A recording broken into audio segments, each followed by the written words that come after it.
শীতের রাতে গরম গরম রুটি বা পরোটার সঙ্গে একটা বেস্ট কম্বিনেশনের ভেজ মশালা মাশরুমের আজকের রেসিপি। নমস্কার, আমি তুইনা। চলো তাহলে আজকের রেসিপিটা তোমাদের সঙ্গে শেয়ার করা যাক।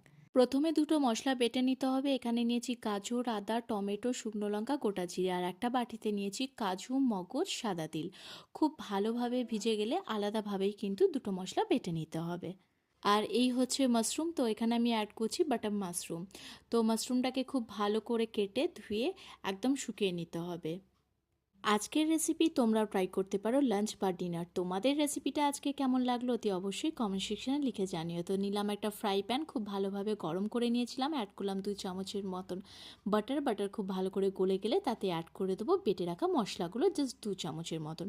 খুব ভালো করে কিন্তু বাটারের সঙ্গে ভেজে নিতে হবে মশলাগুলো। রেগুলার মশলার মধ্যে যেমন ওই হাফ চামচের মতন হলদি পাউডার, আর তাতে অ্যাড করলাম স্বাদ অনুযায়ী নুন, চিনি, আর তাতে অ্যাড করলাম জাস্ট ঝালটা সম্পূর্ণ নিজের ওপর রেড চিলি পাউডার দিয়ে খুব ভালো করে মিক্স করে নিতে হবে। সব মশলাগুলো একসাথে খুব ভালো করে মিক্স করে নেবো। দেন অ্যাড করব কেটে রাখা মাশরুমগুলো দিয়ে মশলার সঙ্গে খুব ভালো করে কিন্তু ভেজে নিতে হবে। মাশরুমগুলো মশলার সঙ্গে খুব ভালো করে ভাজা হয়ে গেলে তাতে অ্যাড করে দেবো উপর থেকে 2 চামচের মতন টক দই। গ্যাসের ফ্লেমটাকে লোতে রেখে খুব ভালো করে মিক্স করে নিতে হবে।